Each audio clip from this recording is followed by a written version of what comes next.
လုံးမဲ့တခင်ယေရှုခရစ်တော်နာမတော်မြတ်နဲ့မင်္ဂလာပါဒီကနေ့မှာပေးခဲ့ခြင်းတဲ့ message လေးကတော့လောကမှာတစ်ခုခုဖြစ်တိုင်းဘုရားကစီရင်တာမဟုတ်ပါဘူးလို့ကျွန်တော်တစ်ခုခုဖြစ်လာတဲ့အရာတွေကနှုတ်ကပတ်တော်ပြည့်စုံခြင်းသာဖြစ်ပါတယ်နောက်ပေါ့ရင်ကျွန်တော်တစ်ခုခုပုံမှာကျွန်တော်ဆရာတပါးပါကပြောတာတွေကမှန်တယ်ပြောတာထက်ဆိုင်ကျွန်တော်နှုတ်ကပတ်တော်ကသာပြည့်စုံလာတာဖြစ်ပါတယ်အဲ့တော့ကျွန်တော်အနေနဲ့ဘလို့နှုတ်ကပတ်တော်ကပြည့်စုံလာတာလဲဆိုရင်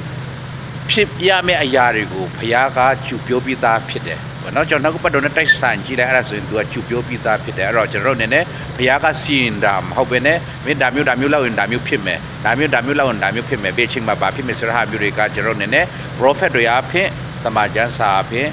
prophet စကားဘောနော်ဘုရားကဗျာဒိတ်စကားတွေပြောထားပြီးသားဖြစ်တယ်။လောင်လာမဲ့လူတွေအတွက်ဗျာဒိတ်တွေကိုလည်းဒံယေလခန်းကြီးကူးထဲမှာလည်းပြောထားခဲ့ဒါရှိတယ်လို့ပဲဗျာဒိတ်ကျမ်းထဲမှာရှင်ယောဟန်ရေးထားတယ်ဗျာဒိတ်ကျမ်းထဲမှာလည်းရေးထားတာဖြစ်တဲ့အတွက်ကျွန်တော်တို့လည်းတခုခုဖြစ်တိုင်းမှာဘုရားကစီရင်တာမဟုတ်ဘဲနဲ့